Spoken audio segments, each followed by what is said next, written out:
ओम शांति। आज की मुरली है 3/11/2024। अव्यक्त मुरली रिवाइज 25/10/2002।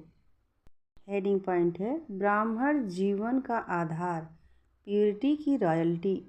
आज स्नेह का सागर अपने स्नेही बच्चों को देख रहे हैं। चारों ओर के स्नेही बच्चे रूहानी सूक्ष्म डोरी में बंधे हुए हैं, अपने स्वीट होम में पहुंच गए हैं। जैसे बच्चे स्नेह से खींच कर पहुँच गए हैं, वैसे बाप भी बच्चों के स्नेह की डोर में बंधा हुआ बच्चों के सम्मुख पहुँच गए हैं। बाप दादा देख रहे हैं कि चारों ओर के बच्चे भी दूर बैठे भी स्नेह में समाये हुए हैं। सम्मुख के बच्चों को भी देख रहे हैं और दूर बैठे हुए बच्चों को भी देख रहे हैं। बच्चों को भी देख देख हर्षित हो रहे हैं। ये रूहानी अविनाशी स्नेह, परमात्मा स्नेह, आत्मिक स्नेह सारे कल्प में अभी अनुभव कर रहे हो। बाप दादा हर एक बच्चों की पवित्रता की रॉयल्टी देख रहे हैं। ब्राह्मण जीवन की रॉयल्टी है ही प्योरिटी, तो हर एक बच्चे के सिर पर रूहानी रॉयल्टी की निशानी, प्योरिटी की लाइट का ताज देख रहे हैं। आप सभी भी अपने प्योरिटी का ताज, रूहानी रॉयल्टी का ताज देख रहे हो। पीछे वाले भी देख रहे हो। कितनी शोभनीक ताजधारी सभा है ना पांडव? ताज चमक रहा है ना? ऐसी सभा देख रहे हो ना? कुमारियाँ ताजधारी कुमारियाँ हो ना? बाप दादा देख रहे हैं कि बच्चों की रॉयल फैमिली कितनी श्रेष्ठ है। अपने अनादि रॉयल्टी को याद करो। जब आप आत्माएं परम धाम में भी रहती हो, तो आत्मा रूप में भी आपकी रूहानी रॉयल्टी विशेष है। सर्व आत्माएं भी लाइट रूप में हैं, लेकिन आपकी चमक सर्व आत्माओं में श्रेष्ठ है। याद आ रहा है परम धाम। अनादि काल से आपकी झलक फलक न्यारी है। जैसे आकाश में देखा होगा, सितारे सभी चमकते हैं, सब लाइट ही हैं, लेकिन सर्व सितारों में कोई विशेष सितारा की चमक न्यारी और प्यारी होती है। ऐसे ही सर्व आत्माओं के बीच आप आत्माओं की चमक, रूहानी रॉयल्टी, प्योरिटी की चमक न्यारी है। याद आ रहा है ना? फिर आदि काल में आओ, आदि काल को याद करो, तो आदि काल में भी देवता स्वरूप में रूहानी रॉयल्टी की पर्सनैलिटी कितनी विशेष रही। सारे कल्प में देवताई स्वरूप की रॉयल्टी और किसी की रही है? रूहानी रॉयल्टी प्योरिटी की पर्सनालिटी याद है ना? पांडवों को भी याद है? याद आ गया? फिर मध्य काल में आओ, तो मध्यकाल द्वापर से लेकर आपके जो पूज्य चित्र बनते हैं, उन चित्रों की रॉयल्टी और पूजा की रॉयल्टी द्वापर से अभी तक किस चित्र की है? चित्र तो बहुत हैं, चित्र तो बहुतों के हैं, लेकिन ऐसे विधि पूर्वक पूजा और किसी आत्माओं की है? चाहे धर्म पिता हैं, चाहे नेताएं हैं, चाहे अभिनेताएं हैं, चित्र तो सबके बनते, लेकिन चित्रों की रॉयल्टी और पूजा की रॉयल्टी किसी की देखी है? डबल फॉरेनर्स ने अपनी पूजा देखी है? आप लोगों ने देखी है या सिर्फ सुना है? ऐसे विधि पूर्वक पूजा और चित्रों की चमक, रूहानियत और किसी की भी नहीं हुई है, न होगी। क्यों? प्योरिटी की रॉयल्टी है, प्योरिटी की पर्सनालिटी है। अच्छा, देख लिया अपनी पूजा? नहीं देखी हो तो देख लेना। अभी लास्ट में संगम युग पर आओ, तो संगम पर भी सारे विश्व के अंदर प्योरिटी की रॉयल्टी ब्राह्मण जीवन का आधार है। प्योरिटी नहीं तो प्रभु का अनुभव भी नहीं, सर्व परमात्मा प्राप्तियों का अनुभव नहीं। ब्राह्मण जीवन की पर्सनैलिटी प्योरिटी है, और प्योरिटी ही रूहानी रॉयल्टी है। तो आदि अनादि आदि मध्य और अंत सारे कल्प में यह रूहानी रॉयल्टी चलती रही है। तो अपने आप को देखो। दर्पण तो आप सबके पास है ना? दर्पण है, देख सकते हो तो देखो हमारे अंदर प्योरिटी की रॉयल्टी कितनी % में है। हमारे चेहरे से प्योरिटी की झलक दिखाई देती है। चलन में प्योरिटी की फलक दिखाई देती है। फलक अर्थात नशा। चलन में वह फलक अर्थात रूहानी नशा दिखाई देता है। देख लिया आपने अपने को? देखने में कितना समय लगता है? सेकंड है ना? तो सभी ने देखा अपने को। कुमारियाँ झलक फलक हैं। अच्छा है, सभी उठो, खड़े हो जाओ। कुमारियाँ लाल पट्टा लगाकर बैठी हैं जिस पर लिखा है एक व्रता। सुंदर लगता है ना? एक व्रता का अर्थ ही है प्योरिटी की रॉयल्टी। तो एक व्रता का पाठ पक्का कर लिया है, वहाँ जाकर कच्चा नहीं कर लेना। और कुमार ग्रुप उठो। कुमारों का ग्रुप भी अच्छा है। कुमारों ने दिल में प्रतिज्ञा का पट्टा बांध लिया है। इन्होंने कुमारियों ने तो बाहर से भी बांध लिया है। प्रतिज्ञा का पट्टा बांधा है कि सदा अर्थात निरंतर प्योरिटी की पर्सनालिटी में रहने वाले कुमार हैं। ऐसे हैं? बोलो जी हाँ, ना जी या हाँ जी, या वहाँ जाकर पत्र लिखेंगे। थोड़ा थोड़ा ढीला हो गया, ऐसे नहीं करना। जब तक ब्राह्मण जीवन में जीना है तब तक संपूर्ण पवित्र रहना ही है। ऐसा वायदा है?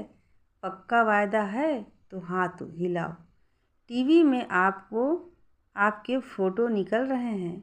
जो ढीला होगा ना उसको यह चित्र भेजेंगे, इसलिए ढीला नहीं होना, पक्का रहना। हाँ पक्का है। पांडव तो पक्के होते हैं। पक्के पांडव बहुत अच्छा।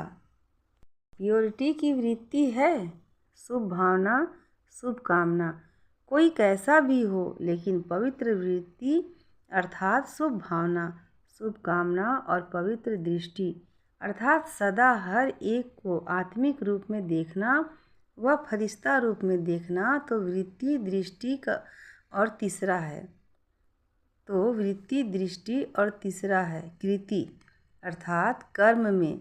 तो कर्म में भी सदा हर आत्मा को सुख देना और सुख लेना, यह है प्योरिटी की निशानी।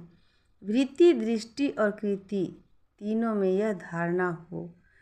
कोई क्या भी करता है, दुख भी देता है, इंसल्ट भी करता है, लेकिन हमारा कर्तव्य क्या है? क्या दुख देने वाले को फॉलो करना है या बाप दादा को फॉलो करना है? फॉलो फादर है ना? तो ब्रह्मा बाप ने दुख दिया व सुख दिया ना? तो आप मास्टर ब्रह्मा अर्थात ब्राह्मण आत्माओं को क्या करना है? कोई दुख देवे तो आप क्या करेंगे? दुख देंगे? नहीं देंगे। बहुत दुख देवें तो बहुत गाली देवें, बहुत इंसल्ट करें तो थोड़ा तो फील करेंगे या नहीं? कुमारियाँ फील करेंगी थोड़ा। तो फॉलो फादर। यह सोचो मेरा कर्तव्य क्या है, उसका कर्तव्य देख अपना कर्तव्य नहीं भूलो। वह गाली दे रहा है, आप सहनशील देव बन जाओ। आपकी सहनशीलता से गाली देने वाले भी आपको गले लगाएंगे। सहनशीलता में इतनी शक्ति है, लेकिन थोड़ा समय सहन करना पड़ता है। तो सहनशीलता के देव व देवियाँ हो सदा यही स्मृति रखो, मैं सहनशील का देवता हूँ, मैं सहनशील की देवी हूँ। तो देवता अर्थात देने वाला, दाता। कोई गाली देता है, रिस्पेक्ट नहीं करता है तो किचड़ा है ना कि अच्छी चीज़ है तो आप लेते क्यों हो? किचड़ा लिया जाता है क्या? कोई आपको किचड़ा देवे तो आप लेंगे? नहीं लेंगे ना? तो रिस्पेक्ट नहीं करता, इंसल्ट करता, गाली देता, आपको डिस्टर्ब करता, तो यह क्या है? अच्छी चीज़ें हैं, फिर आप लेते क्यों हो? थोड़ा थोड़ा तो ले लेते हो। थोड़ा थोड़ा तो ले लेते हो। पीछे सोचते हो नहीं लेना था, तो अभी लेना नहीं। लेना अर्थात मन में धारण करना, फील करना। तो अपने अनादिकाल, आदिकाल, मध्यकाल, संगम काल, सारे कल्प के प्योरिटी की रॉयल्टी, पर्सनालिटी याद करो। कोई क्या भी करे, आपकी पर्सनालिटी को कोई छीन नहीं सकता। यह रूहानी नशा है ना। और डबल फॉरेनर्स को तो डबल नशा है ना। डबल नशा है ना, सब बात का डबल नशा। प्योरिटी की भी डबल नशा, सहनशीलता देवी देवता बनने का भी डबल नशा है ना। डबल सिर्फ अमर रहना, अमर भव का वरदान कभी नहीं भूलना। अच्छा, जो प्रवृत्ति वाले हैं अर्थात युगल वैसे सिंगल रहते हैं, कहने में युगल आता है, वह उठो खड़े हो जाओ। युगल तो बहुत हैं, कुमार कुमारियाँ तो थोड़े हैं, कुमारों से तो युगल बहुत हैं। तो युगल मूर्त बाप दादा ने आप सबको प्रवृत्ति में रहने के लिए डायरेक्शन क्यों दिया है? आपको युगल रहने की छुट्टी क्यों दी है? प्रवृत्ति में रहने की छुट्टी क्यों दी है जानते हो? क्योंकि युगल रूप में रहते इन महामंडलेश्वरों को पाँव में झुकाना है इतनी हिम्मत। वह लोग कहते हैं कि साथ रहते पवित्र रहना मुश्किल है, और आप क्या करते हो? मुश्किल है या सहज है? बहुत सहज है। पक्का है या कभी इजी कभी लेजी? इसलिए बाप दादा ने ड्रामा अनुसार आप सबको दुनिया के आगे, विश्व के आगे एग्जाम्पल बनाया है, चैलेंज करने के लिए। तो प्रवृत्ति में रहते भी निर्वृत्ति, अपवित्रता से निर्वृत्ति रह सकते हो, तो चैलेंज करने वाले हो ना। सभी चैलेंज करने वाले हो, थोड़ा थोड़ा डरते तो नहीं हो? चैलेंज तो करें, लेकिन पता नहीं क्या हो, तो चैलेंज करो विश्व को। क्योंकि नई बात यही है कि साथ रहते भी स्वप्न मात्र में भी अपवित्रता का संकल्प नहीं आए। यही संगम युग के ब्राह्मण जीवन की विशेषता है। तो ऐसे विश्व के शोकेस में आप एग्जाम्पल हो। सैम्पल कहो, एग्जाम्पल कहो। आपको देख करके सब में ताकत आएगी। हम भी बन सकते हैं, ठीक है ना? शक्तियाँ ठीक है? पक्के हो ना? कच्चे पक्के तो नहीं, पक्के। बाप दादा भी आपको देख करके खुश हैं। मुबारक हो। देखो कितने हैं, बहुत अच्छे। बाकी रही टीचर्स के बिना तो गति नहीं। टीचर्स उठो। अच्छा, पांडव भी अच्छे अच्छे हैं। वाह, टीचर्स की विशेषता है कि हर टीचर के फीचर से फ्यूचर दिखाई दे, या हर एक टीचर के फीचर से फरिश्ता स्वरूप दिखाई दे। ऐसे टीचर्स होना, आप फरिश्तों को देखकर और भी फरिश्ते बन जाएं। देखो कितने टीचर्स हैं। फॉरेन ग्रुप में टीचर्स बहुत हैं। अभी तो थोड़े आए हैं, जो नहीं आए हैं उनको भी बाप दादा याद कर रहे हैं। अच्छा है, अभी टीचर्स मिल करके यह प्लान बनाओ कि अपने चलन और चेहरे से बाप को प्रत्यक्ष कैसे करें। दुनिया वाले कहते हैं परमात्मा सर्वव्यापी है, और आप कहते हो नहीं है। लेकिन बाप दादा कहते हैं कि अभी समय प्रमाण हर टीचर में बाप प्रत्यक्ष दिखाई दे तो सर्वव्यापी दिखाई देगा ना। जिसको देखें उसमें बाप ही दिखाई दे। आत्मा परमात्मा के आगे छिप जाए और परमात्मा ही दिखाई दे, यह हो सकता है? अच्छा, इसकी डेट क्या है? डेट तो फिक्स होनी चाहिए ना। तो डेट कौन सी है इसकी? कितना समय चाहिए? अब से चालू करेंगे? अच्छी हिम्मत है। कितना समय चाहिए? 2002 तो चल रहा है, अभी 2000 कब तक? तो टीचर्स को यही अटेंशन रखना है कि बस अभी बाप के अंदर में समाई हुई दिखाई दूँ, मेरे द्वारा बाप दिखाई दे। प्लान बनाएंगे ना डबल विदेशी मीटिंग करने में तो होशियार हैं। अभी यह मीटिंग करना, इस मीटिंग के बिना जाना नहीं कि कैसे हम एक एक से बाप दिखाई दें। अभी ब्रह्मा कुमारियाँ दिखाई देती हैं। ब्रह्मा कुमारियाँ बहुत अच्छी हैं, लेकिन इनका बाबा कितना अच्छा है वह देखें, तभी तो विश्व परिवर्तन होगा ना।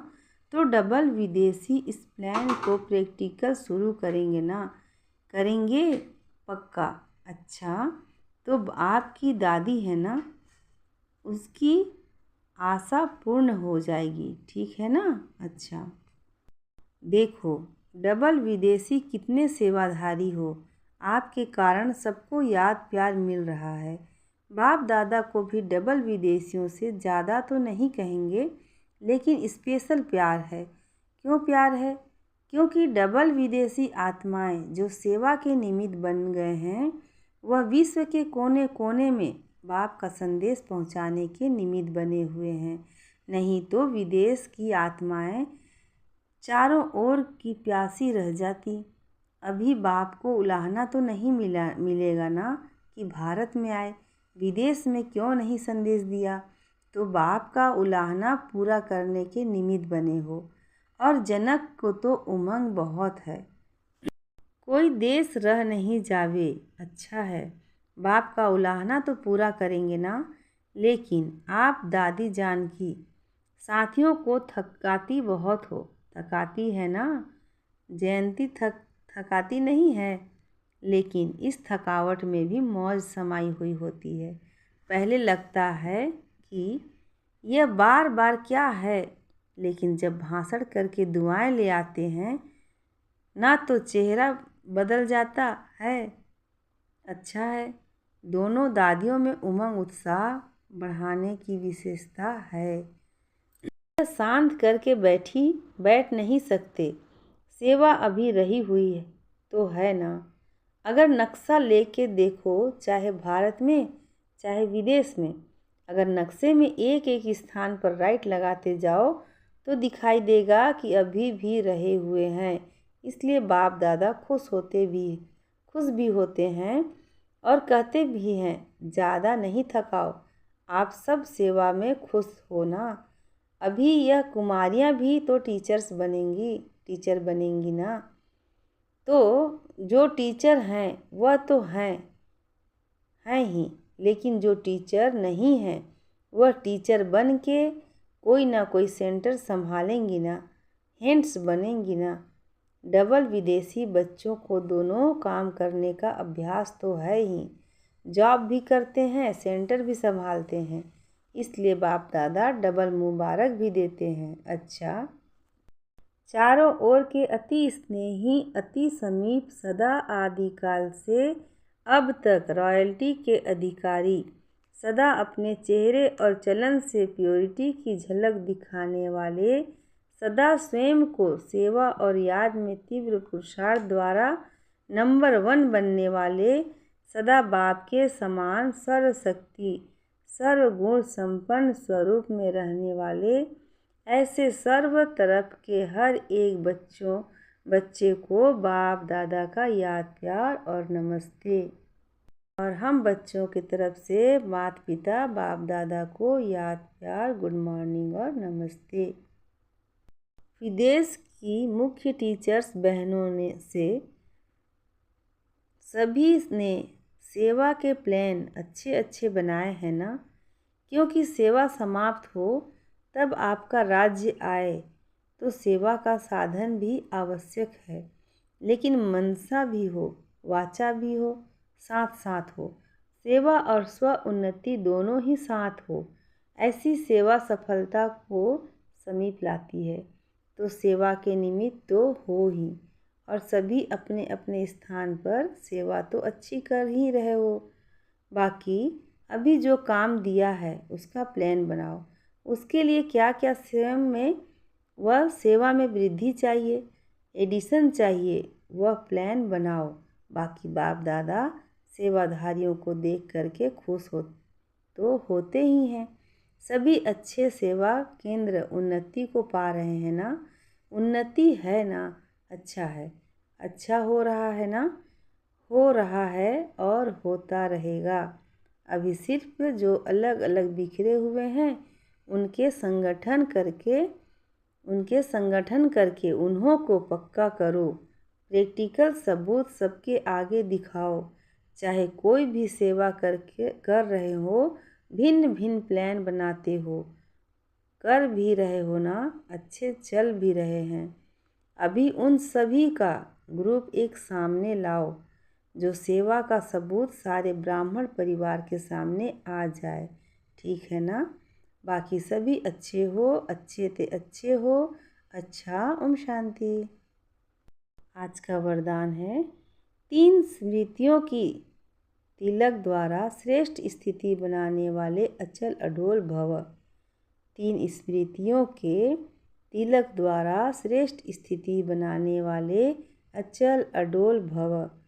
डिटेल है, बाप दादा ने सभी बच्चों को 3 स्मृतियों का तिलक दिया है। एक स्व की स्मृति, फिर बाप की स्मृति और श्रेष्ठ कर्म के लिए ड्रामा की स्मृति। जिन्हें यह तीनों स्मृतियाँ सदा है, उनकी स्थिति भी श्रेष्ठ है। आत्मा की स्मृति के साथ बाप की स्मृति और बाप के साथ ड्रामा की स्मृति अति आवश्यक है, क्योंकि कर्म में अगर ड्रामा का ज्ञान है तो नीचे ऊपर नहीं होंगे। जो भी भिन्न भिन्न परिस्थितियाँ आती हैं उसमें अचल अडोल रहेंगे। आज का स्लोगन है, दृष्टि को अलौकिक, मन को शीतल और बुद्धि को रहमदिल बनाओ। दृष्टि को अलौकिक, मन को शीतल और बुद्धि को रहमदिल बनाओ। अच्छा, ओम शांति।